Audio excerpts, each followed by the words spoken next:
Guys welcome back to another video guys. इस video में हम लोग एक बैंकिंग सेक्टर से रिलेटेड स्टॉक के बारे में डिस्कस करने वाले हैं।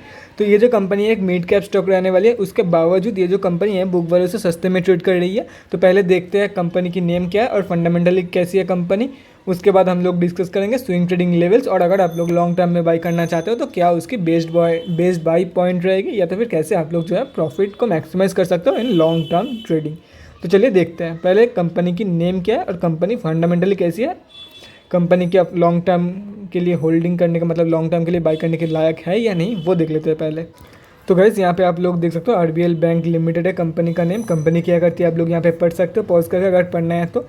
मार्केट कैप के बारे में बात करें 11,351 करोड़ की मार्केट कैप है। स्टॉक की पी नहीं मेंशन नहीं है यहाँ पे। स्टॉक का जो आरओसी है वो 5.61%, आरओई रिटर्न ऑन इक्विटी जो है 4.38% निकल के आ रही है। बुक वैल्यू से सस्ते में ट्रेड कर रही है और एक साल में ठीक ठाक ही रिटर्न देके जा रही है। 100% नहीं दिया है एक साल में, लेकिन ठीक ठाक रिटर्न देके जा रही है, क्योंकि इसके अगर आरओई के बारे में बात करें तो वो काफ़ी कम निकल के आ रही है। तो ये जो रिटर्न है वो ठीक ही है। डिविडेंड भी मतलब डिविडेंड नहीं देती है कंपनी। फेस वैल्यू 10 रुपये का है कंपनी के। प्रोज एंड कॉन्स के बारे में बात करें, प्रोज में सिर्फ एक ही चीज़ है कि कंपनी जो है बुक वैल्यू से सस्ते में ट्रेड कर रही है। बाकी अगर कॉन्स के बारे में बात करें, company has low interest coverage ratio. अगर 3 साल की रिटर्न ऑन इक्विटी के बारे में बात करें, 3 साल में सिर्फ 6.77% रिटर्न दिया है कंपनी ने। उसके बाद कंटिजेंट लायबिलिटीज़ के बारे में बात करें, 61,848 ऑलमोस्ट 849 करोड़ की कंटिजेंट लायबिलिटीज़ है। Earnings include an other income of 2,419 crore rupees. उसके बाद अगर डिविडेंड पे आउट के बारे में बात करें, ऊपर लिखा था डिविडेंड yield 0% है अगर यहाँ, लेकिन फिर भी कंपनी जो है वो डिविडेंड देती है। 3 साल में सिर्फ और सिर्फ 9.46% दिया है डिविडेंड ऑन प्रॉफिट्स। उसके बाद अगर बात करें, company might be capitalising the interest cost, ये आप लोग देख सकते हो। अभी क्वार्टरली रिजल्ट के बारे में बात करें तो देख सकते हो सितंबर क्वार्टरली की रिजल्ट अभी तक नहीं आई है, लेकिन जून की क्वार्टर के बारे में अगर बात करें, जून की क्वार्टर में कंपनी ने जो है वो बहुत दिनों बाद लॉस शो किया है। तो चलिए अभी देखते हैं सितंबर में कैसी देती है कंपनी। वही मतलब कंपनी के लिए एक टर्निंग पॉइंट बन सकती है। अगर सितंबर की क्वार्टर में एक अच्छा खासा 100 करोड़ प्लस अगर प्रॉफिट शो कर देती है तो एक टर्निंग पॉइंट बन सकती है कंपनी के लिए। उसके बाद बात करें ईयर ऑन ईयर बेसिस पे, तो करंट टीटीएम में आप लोग देख सकते हो ऑलरेडी लॉस मेकिंग कंपनी है। मतलब करंट टीटीएम में कंपनी जो है वो लॉस शो कर रही है, जबकि 2021 की फाइनेंशियल ईयर में कंपनी ने 2 करोड़ की जंप दिखा था कंपेयर टू 2020 की फाइनेंशियल ईयर। ये आप लोग देख सकते हो। और कंपनी भी प्रॉफिटेबल थी, लेकिन अभी लॉस मेकिंग क्यों बन चुकी है वो मुझे भी नहीं पता। क्योंकि देखो गाइस, क्वार्टरली रिजल्ट के बारे में अगर बात करें तो क्वार्टरली रिजल्ट में यहाँ पे ऑपरेटिंग प्रॉफिट नहीं है, यहाँ पे फाइनेंसिंग प्रॉफिट होता है। तो अगर फाइनेंसिंग प्रॉफिट देखा जाए तो हर एक क्वार्टर की नेगेटिव में है। उसके बाद अगर बात करें अदर इनकम, तो अदर इनकम तो ये जो अदर इनकम मतलब सारे के सारे क्वार्टर्स के अदर इनकम शो किया हुआ है वो ठीक ठाक ही है। मतलब और जून की क्वार्टर में तो थोड़ी सी ज़्यादा ही अदर इनकम मिला है कंपेयर टू अदर क्वार्टर्स। ये आप लोग देख सकते हो 695 ऑलमोस्ट 700 करोड़ की अदर इनकम है कंपनी की जून की क्वार्टर में। तो वो भी ज़्यादा निकल के आ रही है। लेकिन अगर सेल्स के रेवेन्यू के बारे में बात करें वो भी ज़्यादा है, लेकिन इंटरेस्ट और एक्सपेंसेस के चलते जो कंपनी है वो डाउन जा रही है। और करंट टीटीएम में भी जो है वो डाउन शो कर रही है, मतलब लॉस मेकिंग शो कर रही है। लेकिन मुझे यहाँ पे लग रहा है कि कंपनी जो है उन लोगों को अपने मतलब कंपनी को जो है अपने एक्सपेंसेस कंट्रोल करने चाहिए। अगर कंपनी जो है अपने एक्सपेंसेस कंट्रोल कर लेता है तो आप लोगों को एक अच्छा खासा प्रॉफिट यहाँ पे देखने को मिल सकता है। क्योंकि देखो ऑपरेटिंग प्रॉफिट तो यहाँ पे नहीं है, फाइनेंसिंग प्रॉफिट नेगेटिव में है, लेकिन उसके बावजूद कंपनी जो है हर साल जो कंपनी है वो प्रॉफिट दिया है। और अभी जो है करंटली एक्सपेंसेस की वजह से, एक्सपेंसेस आप लोग देख सकते हो, एक्सपेंसेस में ग्रोथ यहाँ पे आप लोग देख सकते हो, एक्सपेंसेस में ये जो ग्रोथ देखने को मिला है, इसके चलते जो कंपनी है अभी लॉस मेकिंग बन चुकी है। उसके बाद अगर बात करें बैलेंस शीट की, तो कंपनी के पास अच्छा खासा डेब्ट है। अगर रिजर्व के कंपेरिजन में बात करें तो बहुत ही ह्यूज डेब्ट निकल के आ रही है, मतलब बहुत ही ज़्यादा डेब्ट कंपनी के पास है। और कंपनी जो है वो लगातार अपने डेब्ट इंक्रीज़ कर रहा है, ना कि वो जो डेब्ट है वो चुका रही है। उसके बाद अगर बात करें कैश फ्लोज की, तो कैश फ्लोज पॉजिटिव है कंपनी के पास। 3,233 करोड़ की पॉजिटिव कैश फ्लो है कंपनी के पास, जो कि इंक्रीज हुआ है compare to March 2020 I mean 2020 की फाइनेंशियल ईयर्स की कंपैरिजन में इंक्रीज़ हुआ है। अगर उसके बाद शेयर होल्डिंग पैटर्न के बारे में बात करें तो यहाँ पे आप लोग देख सकते हो प्रोमोटर्स की कोई होल्डिंग नहीं है। FIIs and DIIs and government की होल्डिंग है कंपनी पे। FIIs ने अपनी होल्डिंग जो है वो इंक्रीज़ किया। अगर पब्लिक के बारे में बात करें तो यहाँ पे आप लोग देख सकते हो पब्लिक में 4-5 बड़े बड़े रिटेलर्स की पैसा लगा हुआ है। अगर ये सब कैलकुलेट करते हैं तो 34.69% हम अब जैसे छोटे मोटे रिटेलर्स की पैसा लगा हुआ है। आप लोगों को कैलकुलेट करने की ज़रूरत नहीं है, मैंने ऑलरेडी कैलकुलेट करके रखा हुआ है। 34 ऑलमोस्ट 35% हम आप जैसे छोटे मोटे रिटेलर्स की पैसा लगा हुआ है। तो देखो अगर फंडामेंटली बात किया जाए तो कंपनी पहले प्रॉफिटेबल थी, हम लोग को उससे कोई मतलब नहीं है कि कंपनी की अदर इनकम ज़्यादा है या कुछ और, हम लोगों को तो नेट प्रॉफिट से इनकम है, टैक्स पे करने के बाद जो प्रॉफिट फिगर्स निकल के आ रही है उससे मतलब है हम लोगों को। अदरवाइज़ हम लोगों को उससे कोई मतलब नहीं है कि कंपनी की जो अदर इनकम वो है या तो फिर क्या है कंपनी में। तो अगर बात किया जाए तो करंट टीटीएम में कंपनी जो है वो लॉस मेकिंग लॉस मेकिंग बन चुकी है। पहले प्रॉफिटेबल थी लेकिन लॉस मेकिंग बन चुकी है, आगे भी हो सकता है कि लॉस मेकिंग बनी रहे। सितंबर क्वार्टरली की रिजल्ट अगर आने दो, लेकिन अगर करंट टीटीएम के बारे में बात करें तो अभी भी लॉस शो कर रही है। तो मुझे नहीं लगता कि सितंबर क्वार्टर में एज सच कोई अगर प्रॉफिट दिखाती भी है तो एज सच कोई बड़ा प्रॉफिट दिखाने वाली है कंपनी।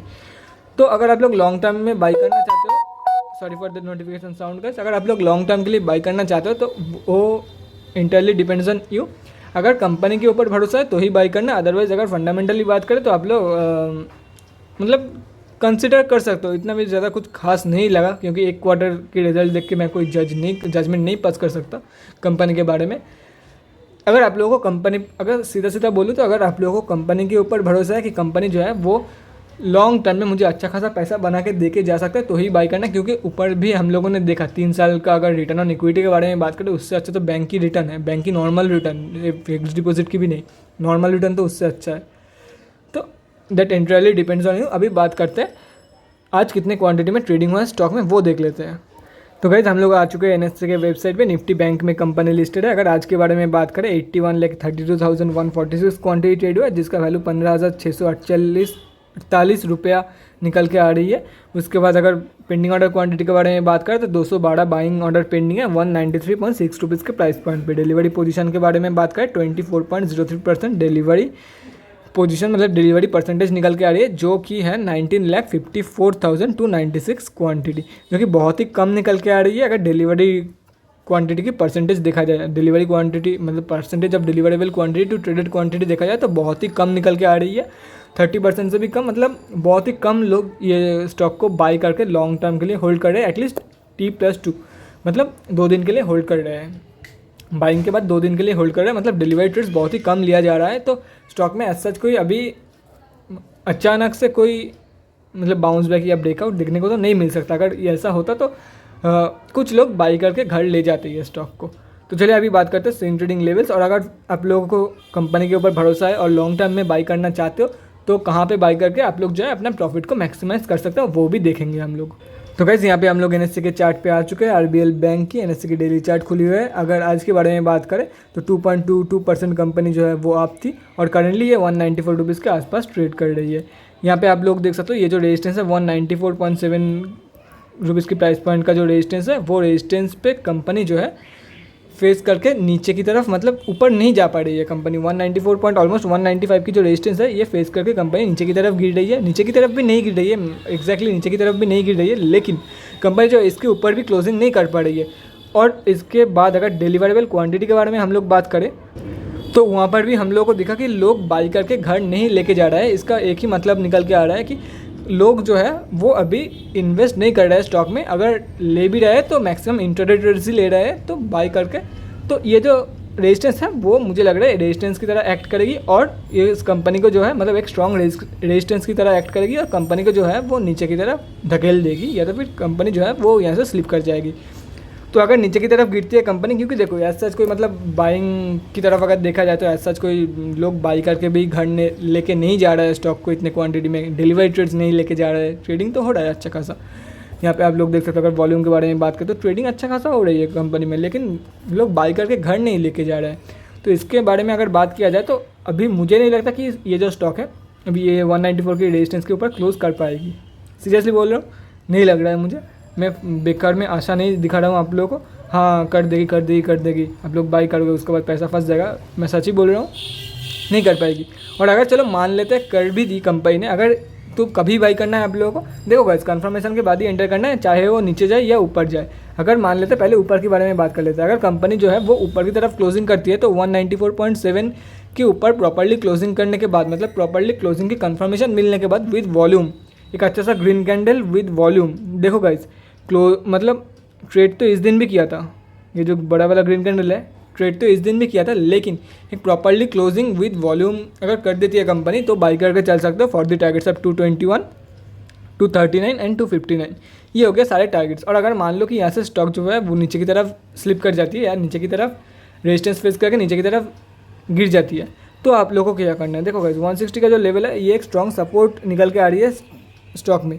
यहाँ से नीचे गिरने के चांसेस बहुत ही ज़्यादा कम निकल के आ रही है स्टॉक में। अगर गिर जाती है तो बहुत नीचे के लेवल देखने को मिल सकती है। अभी बात करते हैं यहाँ से, मतलब चाहे अगर लॉस भी दे, सच मतलब लॉस भी दे, अगर कोई बड़ा लॉस सामने नहीं आ रही है तो कंपनी जो है यहाँ से बाउंस बैक आप लोगों को शो कर देगी। तो वहाँ पर भी इंटर नहीं करना है। भाई ने बोला है कि 160 के आसपास से बाउंस बैक शो कर देगी, तो 160 के आसपास जितना नीचे मिले बाई कर लो, वो नहीं करना है। कंफर्म बाउंस बैक, मतलब बाउंस बैक की कंफर्मेशन मिल जाने के बाद ही एंटर करना है। हाँ, आप लोग अपने साइड से कंफर्म हो जाना कि बाउंस बैक अभी शो कर रही है कंपनी, तो आप लोग एंटर कर सकते हो for the targets of 194.7 221 rupees. बहुत बार ये भी होता है कि बाउंस बैक शो करने के बाद भी स्टॉक नीचे की तरफ गिर जाती है, बीच से ही नीचे की तरफ लौट जाती है। इसलिए हमेशा बोलता हूँ जितना हो सके कंफर्म रहने की कोशिश करो, उससे क्या है आप लोग सेफ रहोगे। और अगर आप लोग रियली लॉन्ग टर्म के लिए बाई करना चाहते हो तो 160 के आसपास जितना हो सके आसपास खरीदो। आप लोग लॉन्ग टर्म में एक अच्छा खासा प्रॉफिट बना के जा सकते हो। लॉन्ग टर्म मतलब रियली लॉन्ग टर्म के बारे में बात कर रहा हूँ, 1 साल या 2 साल नहीं, 5 से 10 साल के बारे में मैं बात कर रहा हूँ। तो guys that's it for this video. Swing trading के सारे लेवल्स मैंने बता दिया, कब क्या करना है वो भी मैंने बता दिया। अगर ऊपर की तरफ क्लोजिंग करती है तो ये करना है, अगर नीचे की तरफ गिर जाती है तो ये करना है, सब कुछ मैंने बता दिया। अगर आप लोग चाहते हो तो ये सारे पॉइंट्स आप लोग नोट डाउन करके रख सकते हो या तो फिर स्क्रीनशॉट लेके रख सकते हो पॉज करके वीडियो को। बाकी आप लोगों के ऊपर है, लॉन्ग टर्म ट्रेड्स लेना है या स्विंग ट्रेड लेना है, वो तो टोटली आप लोगों के ऊपर है। अब टोटल आपका पैसा है, आपको डिसीजन लेना है वो। तो guys that's it for this video. अगले वीडियो में मिलते हैं guys. Thanks for watching and keep supporting. और गाइज अगर आप लोगों के मन में कोई भी डाउट है स्टॉक मार्केट या किसी भी स्टॉक से रिलेटेड, तो कमेंट सेक्शन में कमेंट करके मुझसे पूछ सकते हो, या तो फिर मेरे इंस्टाग्राम का लिंक आप लोगों को डिस्क्रिप्शन बॉक्स में मिल जाएगा, जाके वहाँ पर भी मुझे डीएम कर सकते हो फॉर एन 1-on-1 कन्वर्सेशन। जितना जल्दी हो सके आप लोगों का जो डाउट है वो सॉल्व करने की मैं कोशिश करूँगा। Thanks again for watching guys and bye guys and stay safe.